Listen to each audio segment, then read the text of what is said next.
Assalamualaikum warahmatullahi wabarakatuh.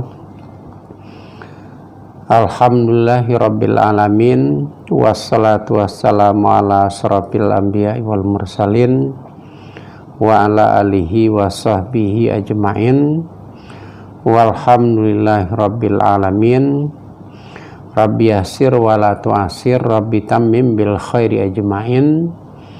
Bismillahi walhamdulillahi wa subhanallahi wa la ilaha illallah wallahu akbar. Adada kulli harfin kutiba aw yuktabu abadal abidina wa dahrad dahirin.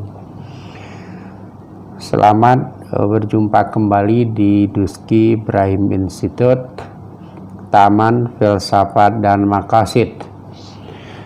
Pada hari ini kita akan menelaah kaidah yang ke-10, masih terkait dengan tema maslahat mafsadat. Kaidah dimaksud adalah mahiyatul maqasidi hiyal masalihu wa tuhfazul masalihu min janibil wujudi aw min janibil adami. Artinya, esensi maqasid adalah maslahat, dan maslahat itu dipelihara dari aspek mewujudkan, yakni menerima dan melaksanakan, atau dari aspek meniadakan, yakni meninggalkan atau menolak. Berdasarkan kaidah maqasid di atas, maka dipahami bahwa esensi dari maqasid seperti telah disebut adalah maslahat atau kebaikan para hamba, terutama manusia. Dan maslahat tersebut dipelihara atau dipahami dari dua aspek.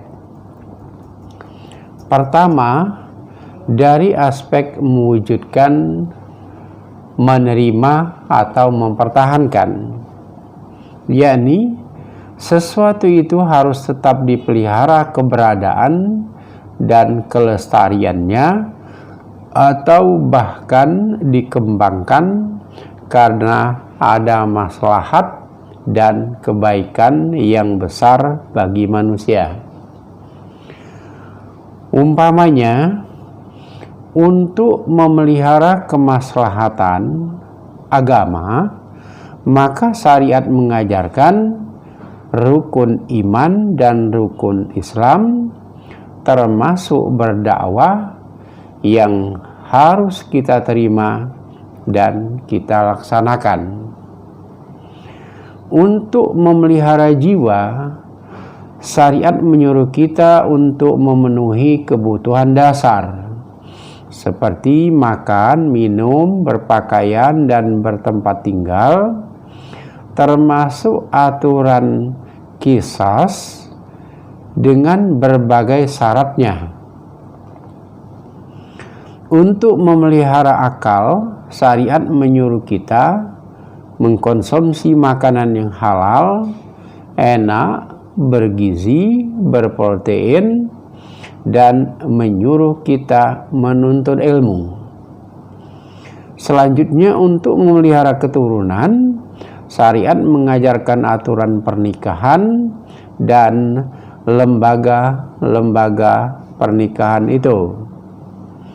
Untuk memelihara harta, syariat membolehkan kita memiliki harta dan berusaha mendapatkannya dengan cara yang sah, yang halal, yang baik, juga mendistribusikannya kepada sesuatu yang halal dan baik. Kedua, aspek meniadakan atau menolak atau tidak melakukan.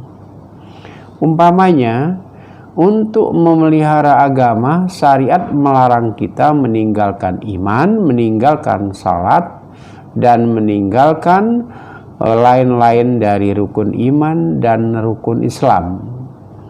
Untuk itu, kita tidak dibenarkan untuk meninggalkan hal tersebut.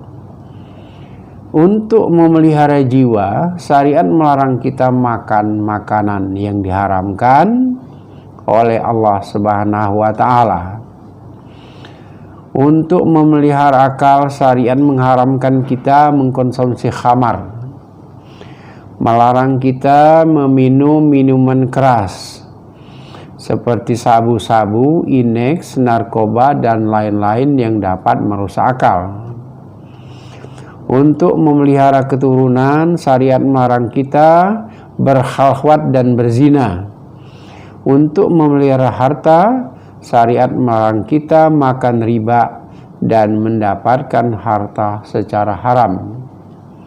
Jadi dari aspek ini, ringkasnya apa yang dilarang oleh Allah Subhanahu wa Ta'ala dan dilarang oleh Rasul, kita meninggalkannya. Dan meninggalkan itu merupakan kemaslahatan. Kebalikan dari yang pertama, bahwa apa yang diperintahkan itu semuanya wajib atau hendaklah kita lakukan, karena melakukannya itu adalah kemaslahatan. Saudara-saudara sekalian, terkait dengan penolakan atau resistensi kita terhadap sesuatu, terhadap produk, terhadap hasil kerja, terhadap seseorang atau kelompok orang, haruslah tetap dilakukan berdasarkan koridor syariat yang disampaikan atau yang diajarkan oleh Islam. Umpamanya, kita melakukan penolakan terhadap produk-produk yang dihasilkan oleh negara-negara lain yang mayoritas penduduknya non-muslim. Kita melakukan penolakan terhadap etnis tertentu. Hal ini hendaklah diteliti tentang faktor-faktor penyebab penolakan tersebut. Manakala penolakan disebabkan faktor yang memang dibenarkan untuk ditolak, maka boleh dilakukan penolakan dengan cara yang baik, dengan cara yang tasamuh atau toleran, dan tidak melakukan kezaliman terhadap sesama manusia, terhadap kelompok orang, bahkan terhadap negara-negara orang lain.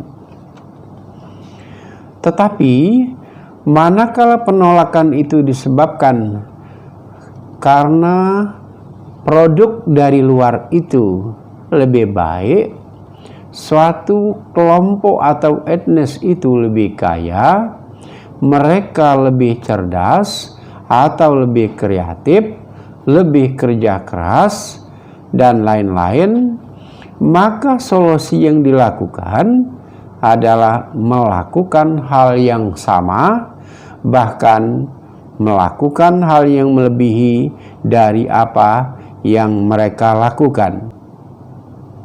Umat Islam memang diperintahkan Allah untuk berkompetisi, maksudnya dalam melakukan hal yang terbaik, hal yang paling maslahat, dan hal yang dapat menunjukkan tingkat prestise yang melebihi orang banyak atau orang lain.